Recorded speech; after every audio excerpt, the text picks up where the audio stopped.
All right, well, good morning, folks. It is 7 a.m. here in Olathe, Kansas. That's local time for us here. Whatever time zone you guys are from, or whatever time of the day it is, good morning, good afternoon, whatever it may be, grab your coffee, grab your breakfast. We're going to go ahead and get started with today's webinar, and today's webinar is going to be all about our GI 275. So before we kind of get into the content, I want to give kind of a short description of myself. I know you can't see me through the screen, but you can certainly hear me. So with this, my name is Luke Wickersham. I've been here with Garmin, going about a year and a half, going on 2 years. I have been doing a lot of flying lately. I am a active CFII on the side, as well as working here at Garmin. I am a aviation pilot instructor here at Garmin. I got a good bit of hours with the GI 275, but a lot of my time is primarily flying the G1000 systems. That's where a lot of my experience comes from, but I do have a good bit of experience flying with the GI 275s and teaching towards them. So with this, that's a little bit about myself. And then before we do get started, usually, as always, can't have fun if you got a legal statement, but in this case, we do have a legal statement once my slides decide to act right for me. There we go. All right, so can't have fun without having a legal statement. So with this, I will read this verbatim. Garmin Aviation Training is intended to provide the best practices for the installation, use, and maintenance of Garmin aviation products. It is incumbent on technicians and pilots to ensure that the instructions contain the most recent versions of Garmin product manuals, bulletins, and notifications are followed. Okay, so what does that mean? Boiled down, that simply means that at the end of the day, I'm here to give you guys best practices, right? The end all, say all, be all is going to be your guys's, your pilot's guides, your AFMSs, okay, your POHs. Those are going to be the end all, say all, be all. I'm here to give you best practices and things that I might tell you to do that are usually, like I said, going to be best practices. And why do I say best practices? Well, it's because we've got the experience to back that up. So with that, the software that we are using today is called GoToWebinar. Okay, so with this, it's going to allow you guys to see the presentation and sort of kind of interact with me. At the end, if you guys do have questions throughout this process, feel free to submit those questions during the presentation through the questions window in GoToWebinar. Now, I might not see them as we go throughout this whole entire webinar, but at the end, I will try to allot for 5-10 minutes worth of time for questions where I can go through what you guys have typed and sent me, and we'll go through that, and I'll just walk through them one by one and answer as many as I can. And do not worry if I'm unable to get to yours that you might have put in there. Do not worry, I've already got your name, I've got your email. We can follow back up with you if it does not get answered. So no worries about that. Also, with these webinars, you'll see our aviationtraining.webinar email at garmin.com down here at the bottom. This email is a good email address if you guys want to copy that down or take a picture, or in the GoToWebinar app, you can even take a screenshot of the screen as well. So with this, you can email us right there at that email address, and you'll get into contact with 5 other pilot instructors. And one thing I'm really proud about on the team is we do check these emails daily. Okay, so daily we have at least 5 people getting eyes on these email inboxes. Like I said, if I do not get to your question, no worries. I've got your email because you guys signed up for this, and I'll get back to you as soon as I can. And also on that note, do not worry. I will not use your name, and I will not use your email, and I will not send it to our marketing team to send you a marketing promotion about a upcoming watch or something like that. You will not get an email or a phone call at 3 in the morning about your car's extended warranty. So no worries there. But with that, let's go ahead and talk about what we're going to be talking about today. Okay, so the session contents that we're going to be worried about today, we're going to talk about models and the uses of those models. We're going to talk about the user interface, okay, the UI of the GI 275. We're also going to talk about the attitude direction indicator, the ADI. We're going to talk about the horizontal situation indicator, the HSI, and we're going to talk about some abnormal ops as well. So with that, let's go ahead and get into the models themselves. So three models right off the bat. The cool thing about the GI 275 is it can fit a lot of different roles. That's kind of the whole goal behind it, is it can fit a lot of different audiences and perform a lot of different things, right? And the three main types that we have that fulfill all those rules is, and we'll dissect each one here shortly, but just kind of a general overview is we have the basic, we have the 8 version, and we also have the 8 plus autopilot version, okay? So we'll kind of dive into the first one. So your basic GI 275, what does it consist of? What can it do for us, right? So with this, the overall standard of the basic GI, and this is the basic one, keep that in mind, you've got no 8 sensor, okay? So no 8 sensors, you've also got no standard backup battery, right? Functions, what can it do for us as pilots? Well, it can be an attitude indicator, it could be an AI, right? So with that being an attitude indicator, since it doesn't have its own internal ADAHRS, for it to act as an attitude indicator, you'll have to have an existing ADAHRS and a magnetometer, okay? So what does that mean? You'll need to have another GI 275 with an internal ADAHRS, or you might have a TXI, or you might have a GSU 75, right? So you just have to have a pre-existing ADAHRS and magnetometer for the basic version to act as an ADAHRS. Also, our basic GI 275 can act as a horizontal situation indicator, an HSI. It can also act as an engine indication system, an EIS.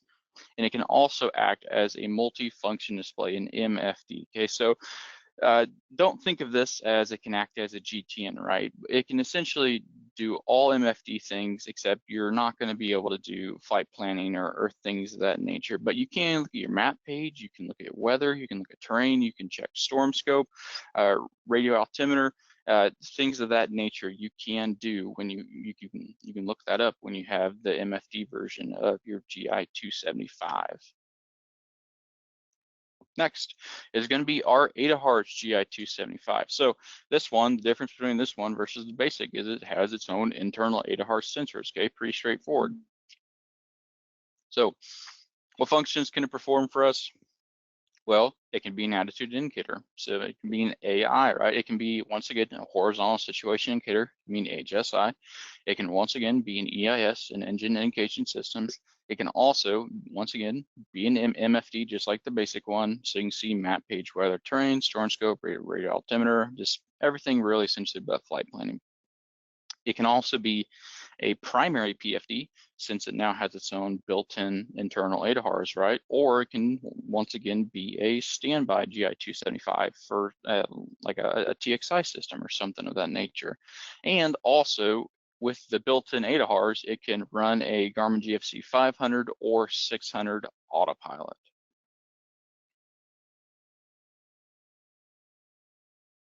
Next one is going to be our ADAHRS plus autopilot GI 275. Okay, so this one is essentially going to be the same as the one we just talked about, but with this one, the plus AP, it can interface with a third-party autopilot or FMS, okay?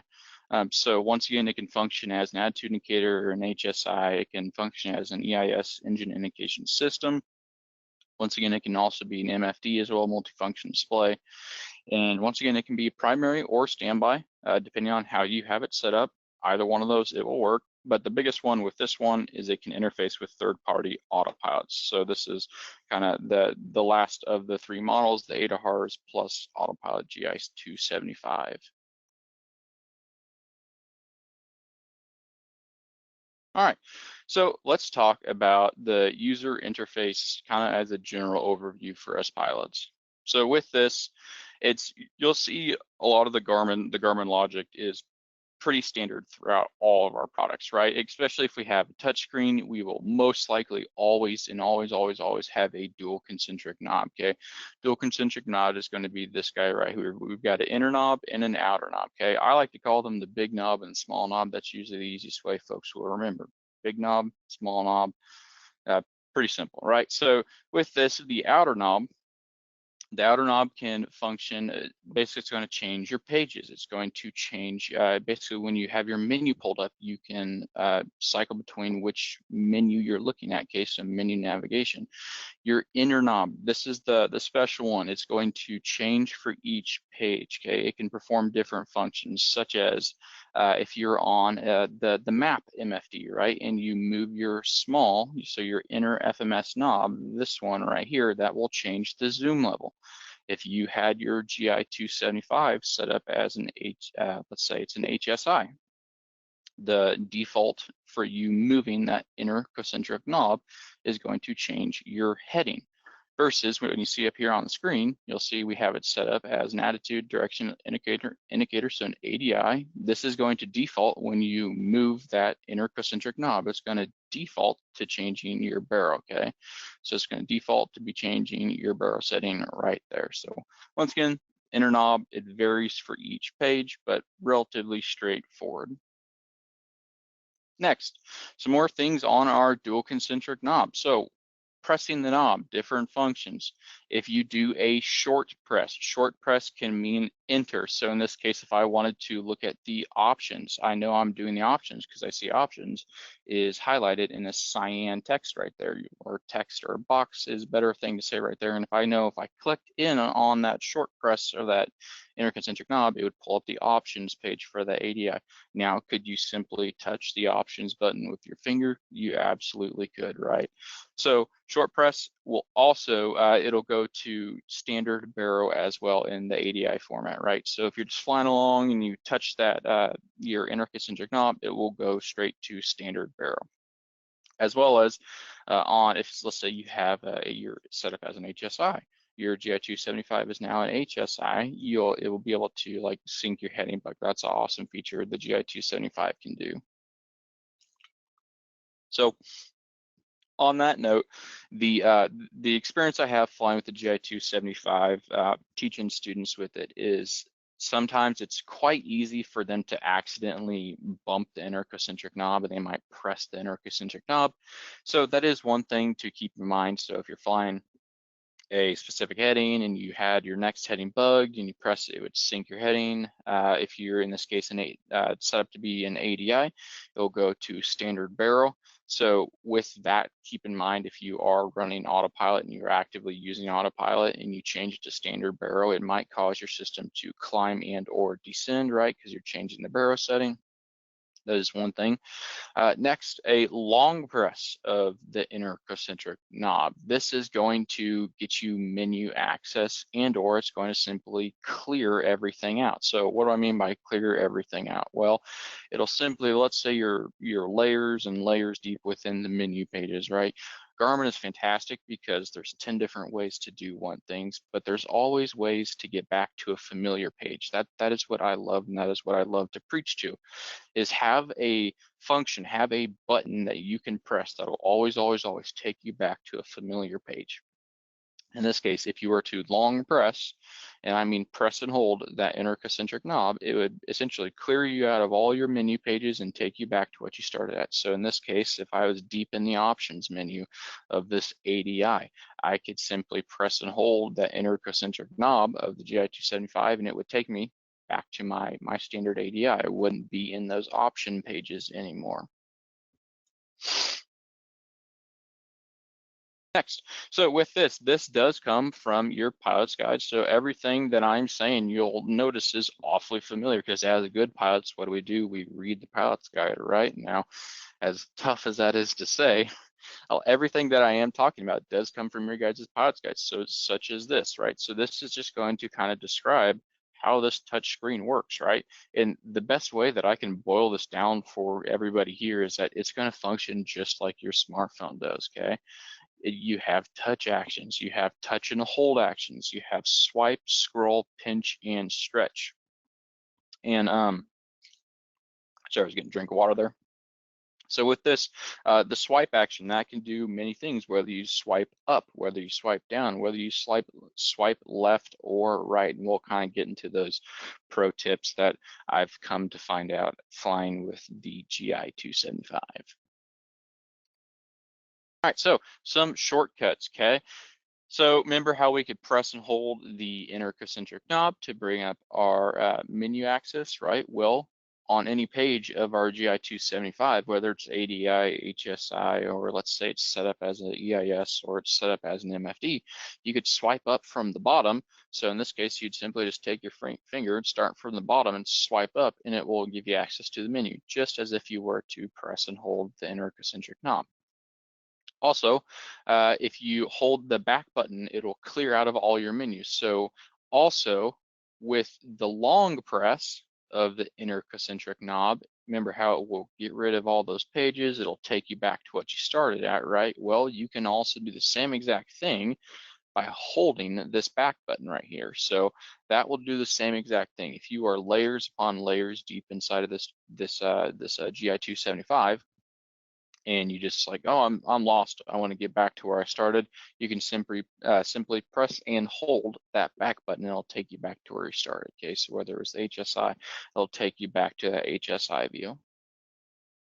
Same thing with your ADI, same thing with your EIS, pretty standard across the board. All right, so let's go ahead and dive into our attitude direction indicator. So our ADI, some things that we can see, some things to note. All right, so right off the bat, obviously pretty straightforward. It's an attitude indicator, right? So we've got our pitch scale right here. In this case, we got our large increments are going to be increments of 5, and we'll kind of talk about SynVis turned on versus SynVis turned off. That is one thing to note, but we'll get into that shortly. You'll see we have our airspeed indicator right here. In this case, it's indicating we're going 140, right? And then right here below, we have our heading indicator right here. So when it's set up as an attitude indicator, we'll still always be able to see our heading. It's just going to be down here at the bottom, and that's pretty cool. You can move your heading bug as well. If you wanted to move your heading bug, you could simply press the heading right there and then change it with your inner concentric knob. So if you still wanted to change heading with only your ADI, you could still do that as well. Next, you'll see over here on the right side of the screen, we have our altimeter right there in the black square, just like we saw on the airspeed. And then right below it, in kind of the gray box, you'll see that we have our vertical speed indicator, our VSI. So in this case, we are climbing. I know we are climbing because I see the arrow right there. The arrow is pointing upwards. I would know I'm descending if the arrow was pointing downwards. And just because it is the GI 275s are slightly cramped on space, as we all know, the GI 275 is smaller. So you do have to kind of cramp things a little bit. So in this case, I know I'm climbing. If I see 0.1, I'm climbing at 100 feet per minute. All right, up top, we have our roll/sky pointer, okay?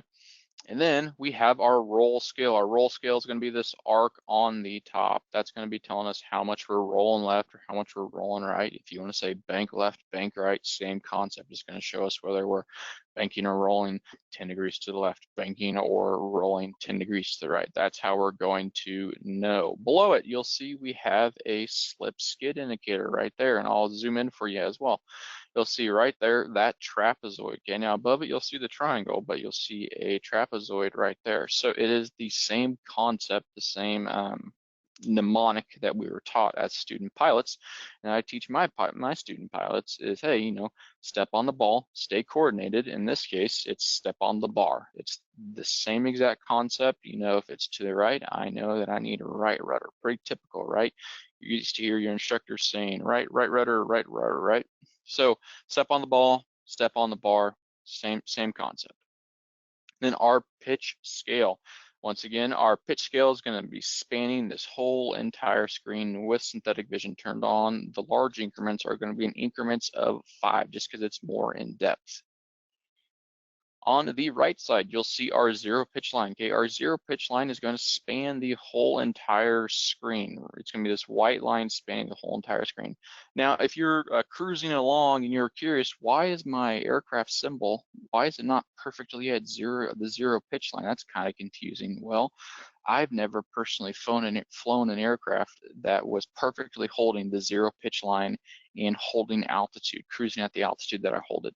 I told it to hold at, right?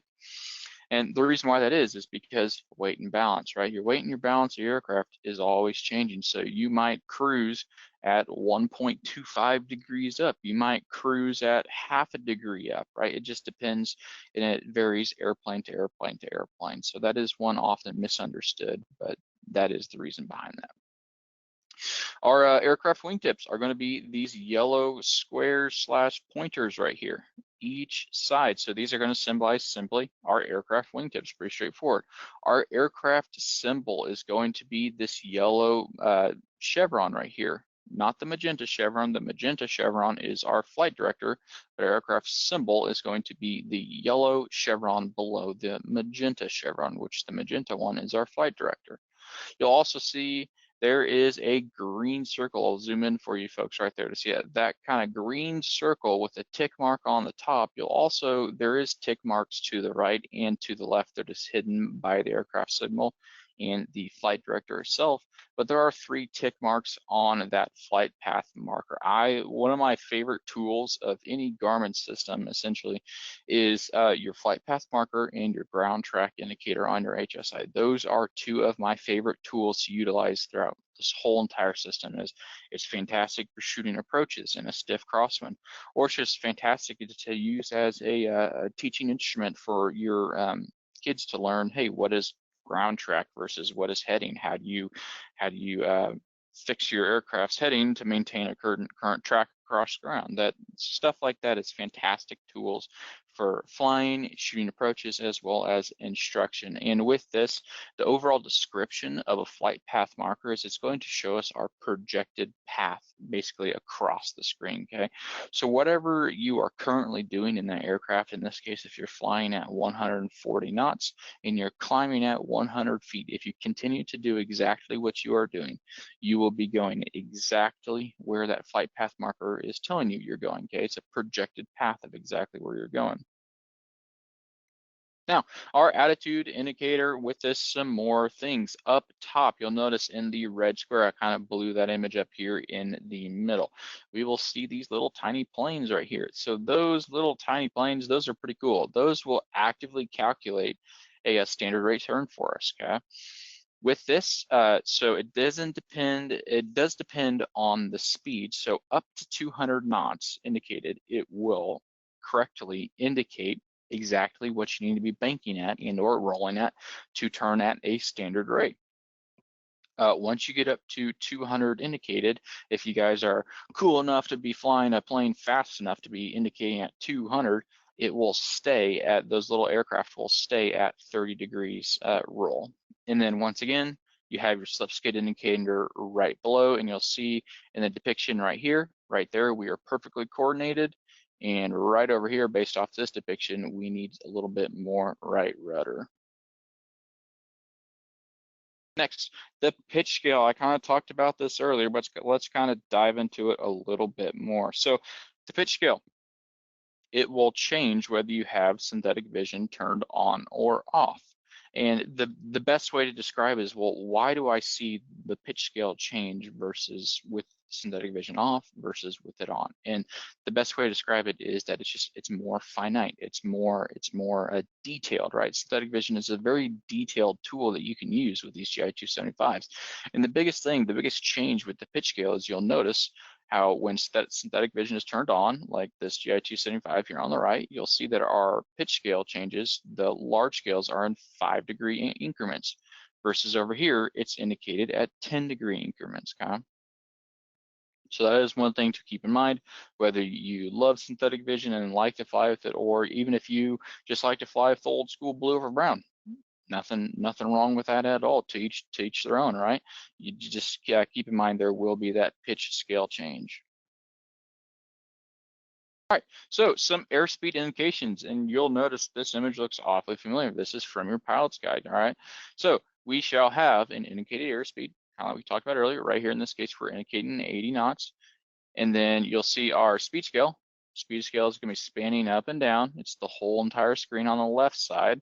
You'll see our trend vector. So our airspeed trend vector, this is a fantastic tool. This is going to be this magenta bar that is going up in this case. So a trend vector The reason why I love a trend vector is because it shows you, just like your flight path marker, it shows your projected path, basically, essentially. So telling me in 6 seconds if I continue to do exactly what I am doing. So let's say I have power set at 75% power or 22 manifold pressure, whatever it may be. If I keep everything the exact same, if I'm pitching up, if I'm pitching down, everything's the exact same. Where this magenta trend vector, in this case, ends, in this case, it ends right at 100. In 6 seconds, I will be at 100 indicated, right? So whether you're climbing or you're descending, whether you're speeding up or slowing down, this trend vector can go up and it can go down, and it will be 6 seconds. It will give you an accurate depiction of that. You'll see we have V speeds right here, down here in the cyan lettering. So we have VY, VG, and then rotate, right? So with that, those are going to be how our V speeds are going to be depicted. And then for alerting, just like all of our other Garmin panels, you'll notice it is very similar. So with this alerting, we'll see we have the cautionary yellow and the warning red. So the cautionary yellow means the trend vector in this case is past the yellow and it's working its way into the red, and we're just about to be into that cautionary range. So in this case, 120, 121, we're getting that cautionary range. And then once we are in the barber pole or the red, getting past that V and E, right? It's going to be a warning red. So it'll depict to you, hey, you need to be slowing down. You need to be doing something. All right, next, our altitude indication. So a lot of this is, you'll see a lot of this is kind of like this, the same, just as we looked at the airspeed indicator, sorry. So with this, we have our current indicated altitude right here in the middle. In this case, about coming up on, in this case, looks like we're descending 4,000, roughly around 4,800. You'll see, once again, we have another trend vector. So 6 seconds, it's going to show you exactly where you're going, whether you're descending at 2,000 foot per minute or you're climbing at 200 foot per minute. It'll show you where you will be at in 6 seconds. It's a fantastic tool, especially for leveling off at altitudes. Especially if you're flying IFR and you're told to cross this waypoint at this fix. I usually like to use that in kind of helping me to time my climbs and my descents. So trend vector, our selected altitude bug. So up here at the top, you'll see this is how you can set it. So if you want to set a different altitude, if you wanted to set 5,000, you'd click the altitude and then use your small inner concentric knob to change that. You will also see now it is off the screen. 4,500 is just barely off the screen here, but you'll see that we have kind of half of a selected altitude bug, and that just, it's indicating, hey, it's below you. Once it comes up on the screen, it'll be more noticeable for you to level off and maintain. Barometric setting. Right here at the bottom. Now keep in mind, when your GI 275 is set to an ADI as default, you can simply just rotate your inner concentric knob and it will change your altimeter setting by default case. So you won't necessarily have to press the 299 in this case right here and then move your inner concentric knob. It'll always default to that. You'll see we have our VSI, our vertical speed indicator, right here as well. In this case, remember how earlier I talked about if you see the arrow going up, it means we're climbing. If you see the arrow going down, we are descending, right? So in this case, I know I'm descending because I see the arrow going down. And I know I'm descending at 2,000 foot per minute.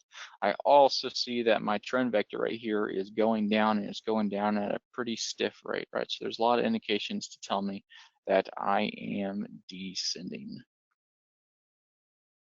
Right, so some altitude alerting. These are also important things to talk about. I make sure all of the folks that I interact with understand the different types of altitude alerting. These are very fantastic. So when you are within 1,000 feet, you will see it'll be a white background and it'll be flashing at you white. So usually when I see flashing white on my screen on my altitude selector, I will audibly tell myself 1,000 to go. So with that, it's just letting me know, hey, I've got 1,000 feet to go, whether I am climbing or whether I am descending. So when I am within 200 feet of the altitude that I wanted to level off at, so whatever I put, 5,000, 6,000, 7,000, whatever it may be, when I am within 200 feet of that altitude, it will flash a black background with cyan lettering, okay? So on that, once again, I will say, hey, I'm within 200 feet.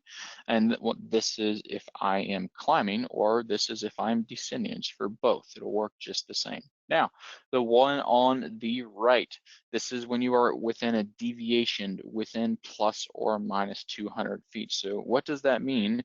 That means that you've gotten to your altitude and then you've deviated 200 above or 200 below, and it will be flashing a cautionary yell at you telling you, hey, you're above or you are below past a deviation of 200 feet from your selected altitude that you chose. All right, so some more things that we can see on our ADI, in this case regarding approaches and VNAV, and this is pulled from our pilot's guide once again. So we can have our glide slope indicated with a glide slope. So often a big misunderstanding is glide slope versus glide path. Glide slope is going to be an ILS source. Glide slope is going to be green. So think of this, if you see green means ground. So green means ground sources. So in this case, it could be an ILS source. Now, glide path is going to be, you'll see right here in the middle, you'll see it'll be a GPS source. So anything magenta and anything Garmin is going to mean GPS based. It's deriving its information from GPS. Also, you'll see VNAV. VNAV will also be in magenta, but it will be in a sideways V, meaning you are using or actively using VNAV, right? So some with the green indicator, so green means ground, like I said earlier, this could be an ILS approach, right? Now, if we were shooting a VOR approach, now if it was VOR, you wouldn't have that vertical guidance, right? Unless you had that advisory vertical guidance. But with this, even on your HSI, if you had a green needle, if you were doing a VOR approach, or if you were actively navigating and tracking a VOR, it would be in a green needle, right? It wouldn't be the magenta needle on the HSI because green means ground. So with this glide path information, like I said, magenta is going to be GPS based. So with this glide path indicator, the VDI over here, what are some approaches that we can shoot? Well, we can shoot LNAV plus Vs. We can do LNAV VNAVs. We can do LP plus Vs, or we can do LPV approaches, okay? Those are going to be magenta. You'll see right there in the middle, that magenta diamond right there. And also for VNAV, like I mentioned, so when we set up a VNAV profile through our flight plan, through whatever navigator you may be using, whether it's a GTN or it's a small format navigator, whatever your navigator may be, and you're using VNAV actively, you'll see this is how it will be indicated right here. And then you'll always see it, hopefully that it comes down from the top and meets you right there in the middle, and then you actively track VNAV going on down the hill. So synthetic vision, this is another big part of the GI 275. There's lots of things that synthetic vision can do for us, and there's a lot of things that it can depict, okay? So you'll see our horizon heading markings. Some folks love these, some folks like to turn them off. I personally like to turn them off just because it's a smaller screen. I don't like to clutter it as much as possible. I try to keep it as clean as possible, I should say. You'll see, in this case, we got 360, right where that arrow is pointing to. Next is going to be our flight path marker. I talked about this earlier, I'll talk about it again. It is a very big tool in this system. Okay, so notice you will see a solid flight path marker, and then you will see a dotted flight path marker, just like you see up here on the screen. What does that mean? That means if you see a dotted flight path marker, that means that for some reason the winds are just so strong and you're at such a strong crab angle that your projected flight path marker is off of the screen, meaning you're crabbing and you're just not getting exactly what you want, meaning you're tracking off of the GI 275 synthetic vision screen, right? So now obviously we can always look outside the aircraft if we're VFR, right? And then if we see a solid flight path marker, that will mean that it is back on the screen and we are actively, our projected flight path is once again within the view of the synthetic vision on our GI 275. And once again, it is a projected path of where we are actively navigating towards. So if you're shooting an approach and you're on your glide slope and you're on your localizer or whatever your lateral guidance may be, and you keep your flight path marker right on the runway depiction of that synthetic vision, you will not go wrong. It is a fantastic tool. All right, airport signs, kind of like one of the other pilot instructors here likes to describe them as big old billboards in the sky, right? So it'll show you what airport you're approaching. So pretty cool feature. Some folks turn them on, turn them off. I like to turn them off just because, like I said, I try to keep it as clean as possible. Runway depiction. This is another really cool feature of synthetic vision. When you are coming into land, notice how I said that flight path marker on the runway right here. Keep that flight path marker on that runway. You will be going straight to that runway and you'll see the runway. In this case, I'll zoom in for you. It looks like runway 01 based off that screen image right there. Traffic display. We can have a traffic display through synthetic vision on our GI 275s, okay? And in this case, you will see right up here in the top right, you'll see this yellow circle. And I'll zoom in for you right there. Now, you'll also you'll see TFC, meaning traffic cache. So that's a traffic threat. So if you, I don't have an image of it in here just for the sake of time, but if you open up your pilot's guide and you will see all the different types of ADS-B traffic threats that we can see, right? There's different shapes, there's different sizes, there's different colors indicating how much of a threat they are or not. So keep that in mind. Synthetic vision can also depict water, straightforward creeks, rivers, ponds, oceans, Great Lakes, whatever it may be, it'll depict it. And then a terrain/obstacle alerting. You'll see in this screen grab of this GI 275, this person was getting pretty close to terrain, flying through a valley, it looks like. Pretty fun, but they are getting close to terrain. You'll see their warning red and the cautionary yellow depiction right there. All right, so with this, some synthetic vision requirements. There are some things we need for synthetic vision to work properly. First off, right off the bat, it needs to be selected and turned on from your PFD. We also need to have a valid terrain database. We also need to have a valid obstacle database. We need to have 3D position, and it needs to be acquired with GPS as well. And we need to have a valid heading input. So if you were flying along and for some reason your magnetometer were to go out for some reason, your synthetic vision would not be working properly. So keep that in mind, but with that, those are the requirements for synthetic vision to be working properly. Moving on.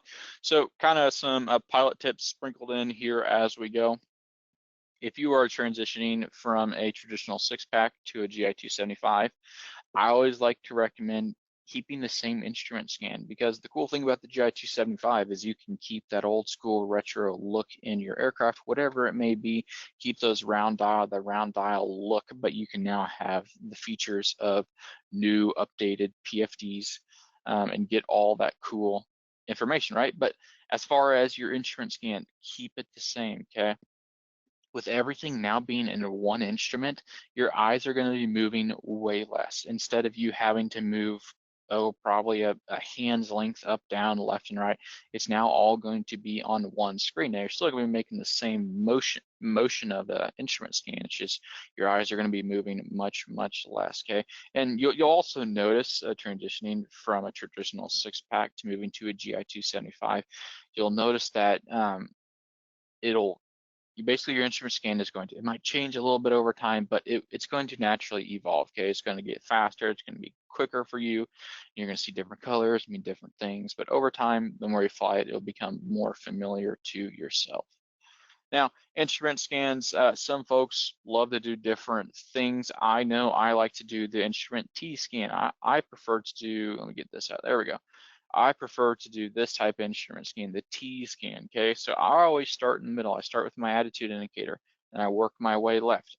So I go attitude, airspeed, attitude, altitude, attitude, down to my HSI, so in this case, my heading, so 312, back up to attitude, and then I will always check and see my vertical speed, whether I'm climbing or descending, because how do we know that we are maintaining a perfect altitude? Well, we are not climbing or we are not descending. That is how we know we're maintaining a perfect altitude. And then over on the right, some folks like to do the racetrack method. It's really potato. It's just as long as we are scanning everything on our instruments, okay? As long as we know exactly what is going on, whether we're climbing, whether we're descending, what our airspeed is, what our altitude is, what our heading is, okay? Keep that in mind. As long as we're making those good instrument scans, we're already going on the right path. So that's awesome. All right, some more pilot tips. So I did kind of mention this earlier with the interconcentric knob, especially when you're on your ADI. Pressing that knob will swap between your standard baro and whatever you might have had in there previously. So whether it was 3012 and you pressed your interconcentric knob, it would default to STD, so standard baro. But if you were to press it again, it would go back to what you had previously. So if you're flying along on autopilot in altitude hold and you accidentally bump that knob or something, or let's say you're flying with your child or your passenger doesn't know not to touch that and they touch it by accident, your aircraft might climb a little bit or it might start to descend a little bit to now catch that altitude based off you changing your altimeter setting, right? Next, let's talk about our HSI, so our horizontal situation indicator. All right, so HSI, let's kind of walk through this. So up top, we're going to see our current heading, straightforward. Our lever line is going to be up top. It's going to be more accurate indication for us to easier tell exactly what heading we're going. See, our heading bug is up top. This is going to be how we're going to bug 240, bug 360, and we'll do that with our small knob. On the HSI, it will default by when you move the interconcentric knob, it'll change that heading bug. You also see a compass card 360 degrees worth of rotation, pretty straightforward. You'll see our aircraft symbol right there in the middle. You'll also see our two from indicators. Now these are depicted differently, and why might you ask? Well, I'll tell you why. It is because we have a standard HSI view right here. So meaning we have no map versus over here, we have the HSI map turned on. So whether you like to have your HSI map turned on or whether you don't, that is pilot preference. There is no right, there is no wrong. I'll tell you what I prefer. I prefer to keep it old school, nice, clean, and simple.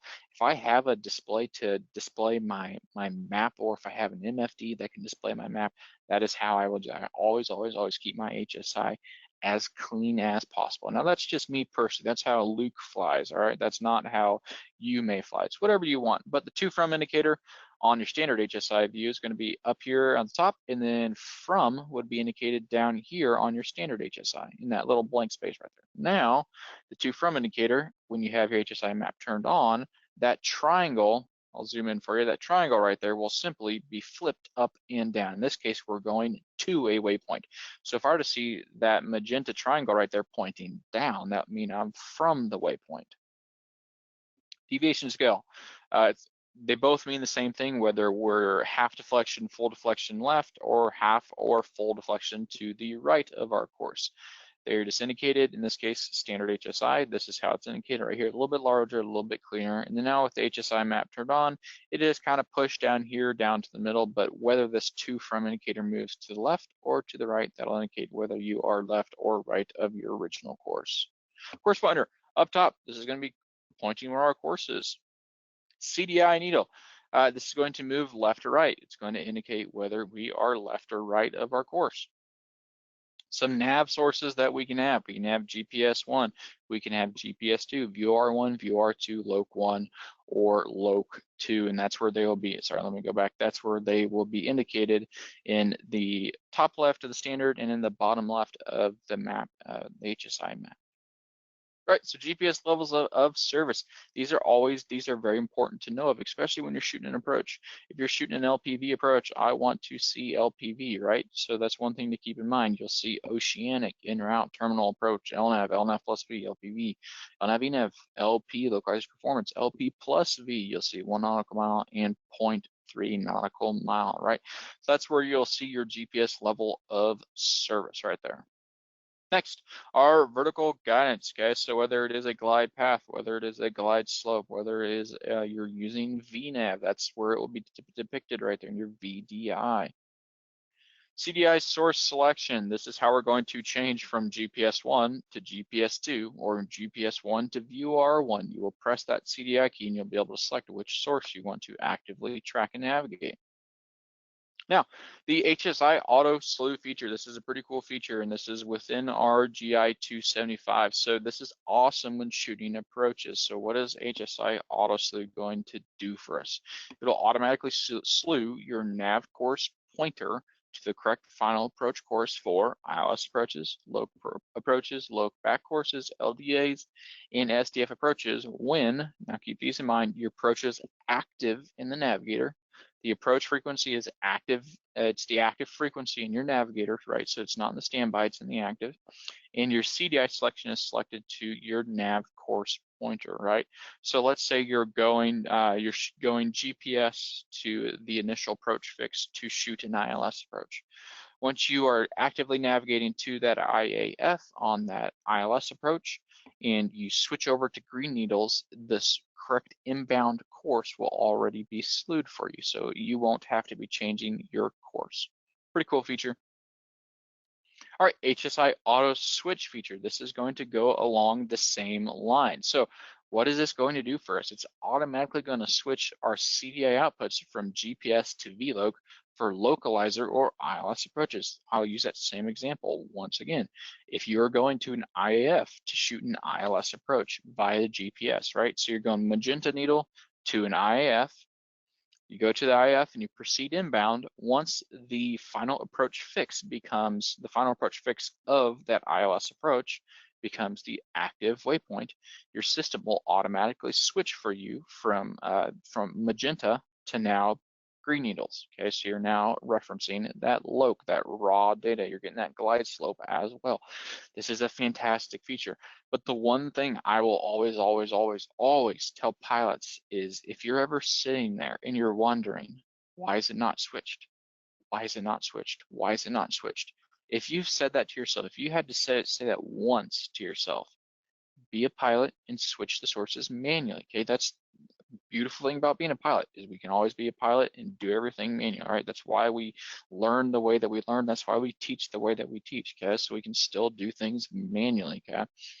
So when can it be, when can HSI auto switch feature work? Well, it'll work when you're paired with a GTN 600 series or a GTN 700 legacy series, or it'll work with GTN 600 and 700 XI series, also your small format navigators. Okay, so all of those, and that encompasses a really large pool of navigators right there. All of those navigators, it will work just fine. Okay, but once again, if you find yourself thinking, why isn't it switched? Why isn't it switched? Just go ahead and switch it over yourself, right? I like to teach, switch it over at the soonest possible, basically a chance, the soonest availability that you can.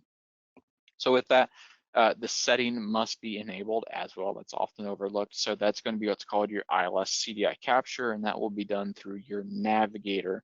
Basically this list that I described right up here. Make sure your auto switch is turned on if you want to utilize that feature.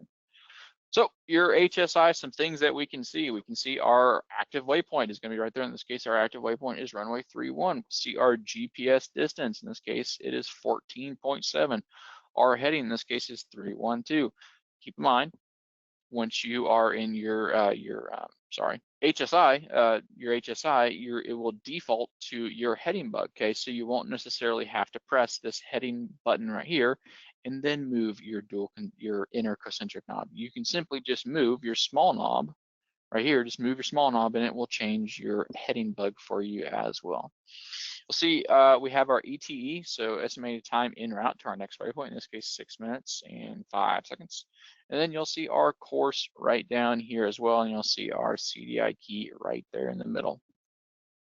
So our current track indicator, I talked about this earlier. This is another fantastic tool, especially paired with your projected flight path marker, kind of that green circle on that PFE that we talked about earlier. So with this, it's going to display our GPS ground track. So when shooting approaches with a really stiff crosswind, this is a fantastic tool to assist you with course corrections and intercepts of those inbound courses, right?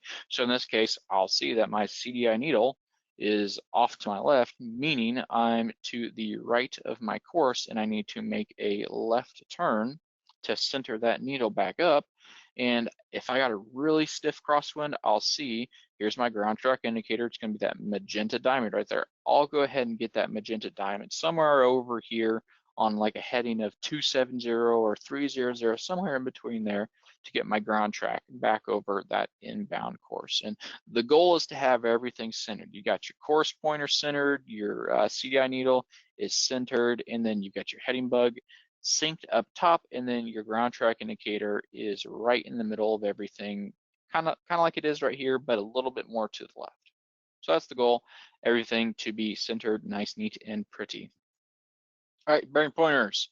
Bearing pointer 1 is going to be a single cyan pointer. So see right here, that right there. And then bearing pointer 2 is going to be a double cyan pointer. So with this, what can be displayed is going to depend on what you have installed in your aircraft, right? So if you have bearing pointer 1, so with that you can display GPS 1, you can display nav 1, you can also display an ADF. ADF, that is if you have it installed in your aircraft. Bearing pointer 2 can display GPS 2 and nav 2. So there's that difference between bearing pointer 1 and bearing pointer 2. All right, how do we display those bearing pointers? This is going to be from your HSI page. You're going to open your menu. Once again, remember, you can slide up from the bottom to pull up your menu page, or you can you can press and hold on that inner concentric knob, pull that menu up. So you can select your HSI options button, and then select bearing pointer 1, bearing pointer 2, whatever you want to have displayed on those bearing pointers. Okay, so with this, some more pilot tips. When changing sources, the primary way to be changing these sources is going to be through your CDI button on your GI 275s and not necessarily Navigator. So if you're hooked up to a GTN 650, but you have got GI 275s as your, let's say GI 275s are your primary PFD, change your CDI sources from those GI 275s, okay, right here in this case. So click that guy, then change it to green needle, magenta needle, whatever you need it to be. That's going to be the primary means to change those nav sources, right? And then once again, you've heard me say it a couple times, but use your heading bug to your advantage, okay? So once again, in your HSI setting, you go ahead and move that small inner concentric knob. You will be changing that heading. And then once again, you can press in on it. You can do a short press, and it will sync that bug, in this case, the heading bug up top, this cyan heading bug, and it will sync that to your current heading. Okay, so if you guys have flown G1000s or other Garmin systems, that ideology is the exact same. Press in on the HSI and it will go ahead and sync that heading bug to what you are currently doing.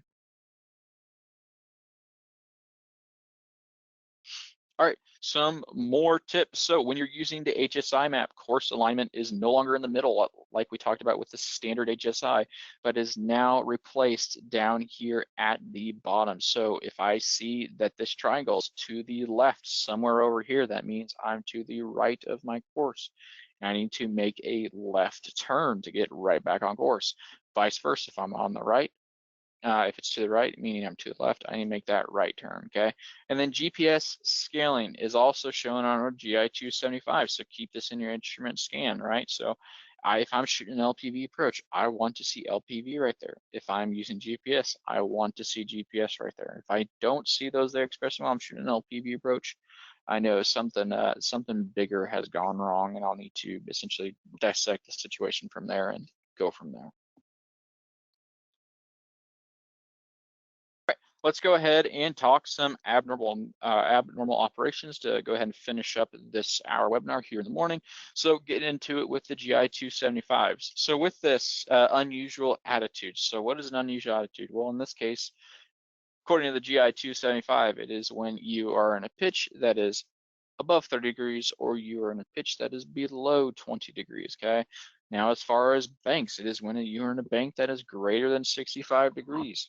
Now, when will those pitch warning chevrons come on that you see right here on the screen? Well, they will come on once you are above 40 degrees pitch and when you are below 20 degrees pitch. And these red chevrons right here are going to be telling you, hey, dude, you need to be pitching down, or you need to be pitching down to get to a level flight attitude or a normal flight attitude. So once you do get in these unusual attitudes, our GI 275 is going to do some things for us, right? So what are those things? It's going to declutter. Think of decluttering just like if you were to have a total electrical failure, you're going to load shed, right? So think of this as kind of the same concept, right? If you are in a total unusual attitude, all you want is what's important to you, right? You don't need all the fancy gadgets. You just need to know how to get to straight and level and recover from that unusual attitude. Okay, so some things that are going to be gone is going to be our VDI, so our vertical descent indicator over there on the right side of the screen. That's now gone. Altitude selector.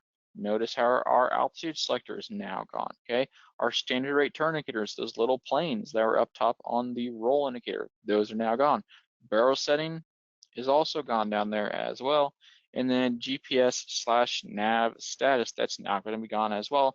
And our menu pages, right? So if you were pages deep in the menu for some reason and you kind of got into a little bit of an unusual attitude, your menus are now going to disappear and you're going to be focusing on your GI 275. I mean, obviously, if it's a VFR, get your eyes outside and fix the aircraft from there. But those are what's going to declutter when you get into an unusual attitude, basically giving you the important things that you need to get back to straight and level. So it's going to give you pitch, it's going to give you airspeed, it's going to give you altitude, right?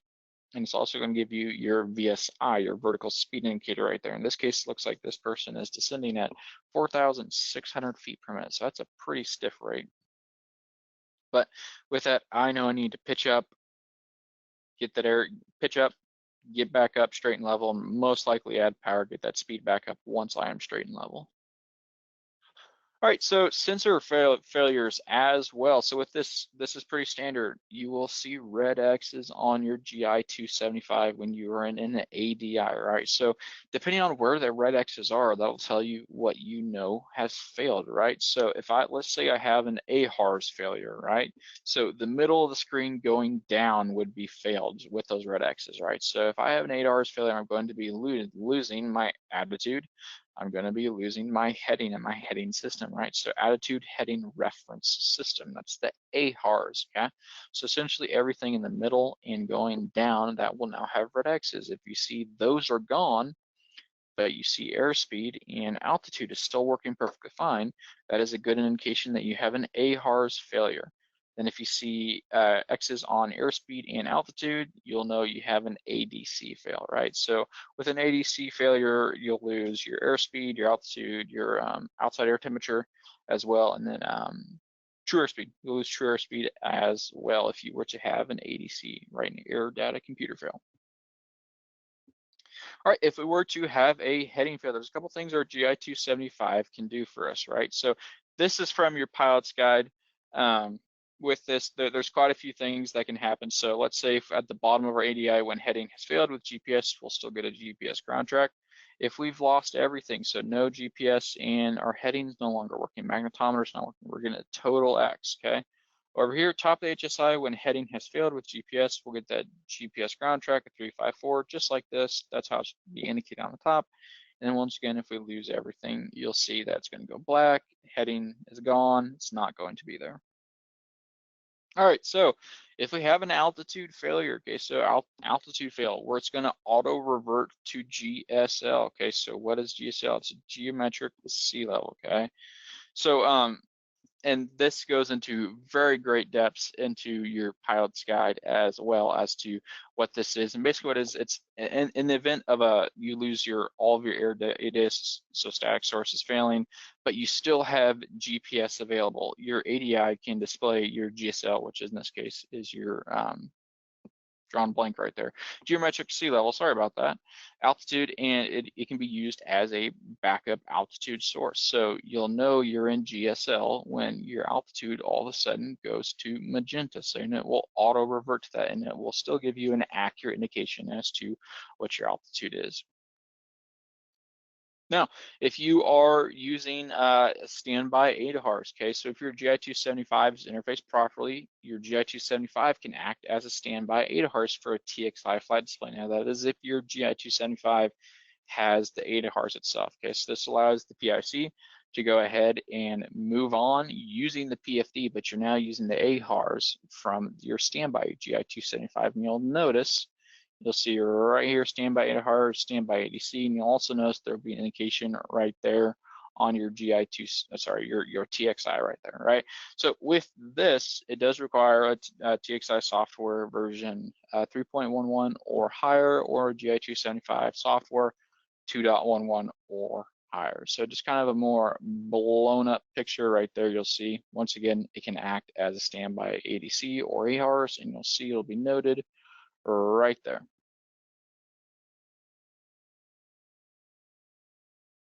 All right, so it is 8 o'clock right on the dot. Did run a little bit long, but if you do want more training from us here at Garmin, we will be having more of these webinars as well. There will be another one today, and there will be one late tomorrow as well. You can always visit us at garmin.com/aviation/training, and then there you can see e-learning courses. You can look at our instructor-led courses. We offer in-person and virtual, like we are doing right now, and also custom classes. So if there's a really niche and custom course, you can go ahead and request a custom class. But go ahead, and I would advise to you, if you want more training, reach out to that website right there, and you'll see there is a lot that we offer and not a lot that we cannot do.